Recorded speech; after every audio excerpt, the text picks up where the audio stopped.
मनीषा ते बोलात, आता तुम्ही व्यवस्थित दिसताय, बोला. हो, तर आता असं आहे बघा, प्रत्येक पक्षाला आपला पक्ष वाढवण्याचा अधिकार आहे आणि निवडणुकीच्याच काळात अनेकदा इकडे तिकडे लोक जात असतात. लोकसभेच्या वेळेला पण कधीतरी आपण उमेदवार इकडचे तिकडे झालेले आहेत, विधानसभेच्या वेळेला देखील झालेले आहेत. त्यामुळे आमच्याकडे काही लोक आले, त्यांच्याकडे काही लोक गेले, परंतु एवढं आहे की मूळ महायुतीचा धर्म जो आहे तो पाळला गेला पाहिजे. हे तिन्ही नेत्यांमध्ये पूर्णपणे त्यामध्ये सामंजस्य आहे आणि दिल्ली दरबारी जाऊन तिथे काही सोडवायचं वगैरे असं काही नाहीये. तिन्ही नेते प्रगल्भ आहेत, ते आपापसात बोलतात, आपापसात भेटत असतात आणि त्यांच्या चर्चा होत असतात. त्यामुळे बघा, शेवटी हे तीन पक्ष वेगळे आहेत आणि प्रत्येक पक्षाला वाढण्याचा अधिकार आहे, तर तो त्याप्रमाणे ते चालत राहणार. बर बर बर. आता जयश्री शेळके सुद्धा आपल्या सोबत आहेत, शिवसेना उद्धव बाळासाहेब ठाकरे पक्षाच्या प्रवक्त्या. जयश्रीताई, आपलं स्वागत आहे चर्चेमध्ये. आणि आपण मगासपासून ऐकतच असाल की दिल्लीवारी असू देत किंवा त्यानंतर ज्या चर्चा चालू आहेत नाराजीच्या, त्याच्याबद्दल कशा पद्धतीने आपली बाजू मांडलेली आहे. तुम्ही सुद्धा हे सगळं बघताय, उद्धव ठाकरेंनी सुद्धा यावरती टिप्पणी केलेली आहे. तुमच्या पक्षाच्या नजरेतून कसं सगळं दिसतंय सध्या? खरं म्हणजे सुरुवातीलाच ज्यावेळी यांनी शिंदे गटाने ज्यावेळी गद्दारी केली आणि सुरत मार्गे गुवाहाटीला गेले, त्याच वेळी यांनी स्वाभिमान हा दिल्लीच्या चरणी गहाण ठेवलेला होता आणि त्यामुळे आता तक्रारी करून काहीही फायदा नाही.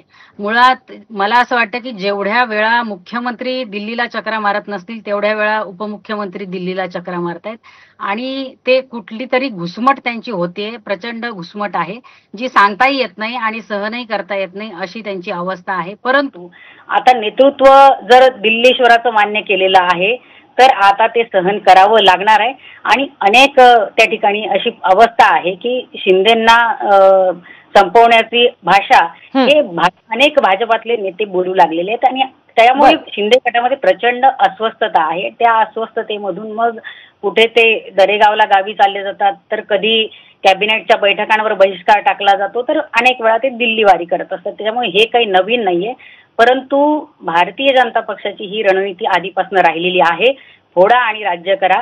आणि त्याच पद्धतीने महाराष्ट्रामध्ये प्रादेशिक पक्ष त्यांना नकोय.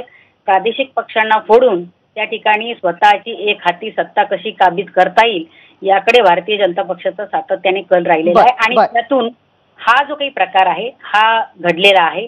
हे काही नवीन नाहीये.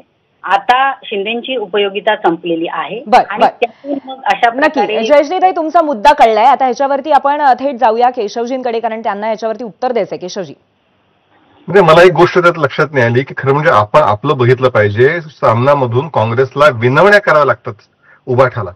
यापेक्षा आणखीन दयनीय अवस्था काय होऊ शकते की तुम्ही आमच्याशी मुंबई महापालिकेला सोडून जाऊ नका. अहो, जिथे तीन पक्ष एकत्र महाविकास आघाडीतले राहायला तयार नाहीत. कालच अर्ज भरण्याची मुदत संपली, त्यावेळी महाराष्ट्रामध्ये महाविकास आघाडीतल्या तिन्ही पक्षांना पुरेसे उमेदवार मिळाले नाही. जिंकणारे उमेदवार सोडून द्या, पण लढवायला सुद्धा उमेदवार पुरेसे मिळाले नाहीत. ही इतकी दयनीय अवस्था आहे. ऐक, पण माझं पूर्ण होऊ द्या ताई, माझं पूर्ण होऊ द्या. या उलट भारतीय जनता पार्टी असेल, शिवसेना असेल शिंदे साहेबांच्या नेतृत्वाखाली, आणि अजित पवार यांचे राष्ट्रवादी असेल, या तिन्ही पक्षाकडे उमेदवारांची गर्दी आहे. स्वाभाविक इच्छुकांची मोठी गर्दी आहे, संख्या मोठी आहे, पक्ष मोठे होऊ पाहत आहेत.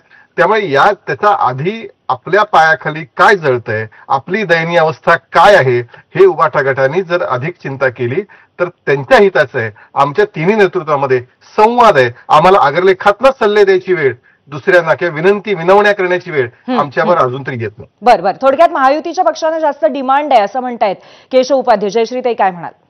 नाही, हे काय म्हणता येईल की तो त्यांचा फारच गोड गैरसमज आहे. महाराष्ट्रामध्ये जेवढ्याही काही स्थानिक स्वराज्य संस्थांच्या निवडणुका आता होत आहेत त्यातली जर आकडेवारी पाहिली तर लक्षात येईल की खूप मोठ्या प्रमाणात महायुतीमध्ये फूट पडलेली आहे.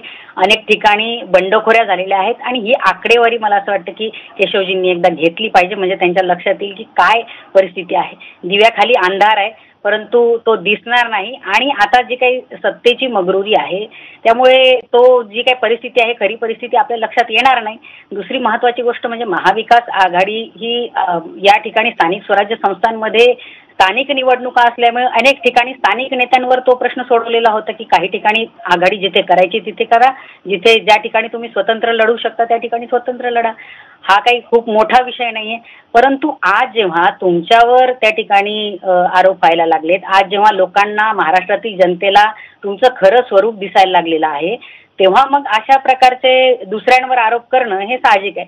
परंतु आज खरी परिस्थिती, भारतीय जनता पक्षाचा खरा चेहरा आणि भारतीय जनता पक्ष कशा प्रकारे प्रादेशिक पक्षांना संपवण्याचं काम करतो हे आज महाराष्ट्रातील जनतेच्या डोळ्यासमोर आलेलं आहे. मला वाटतं शिंदे गटातल्याही अनेक नेत्यांना ते उमजलं असेल.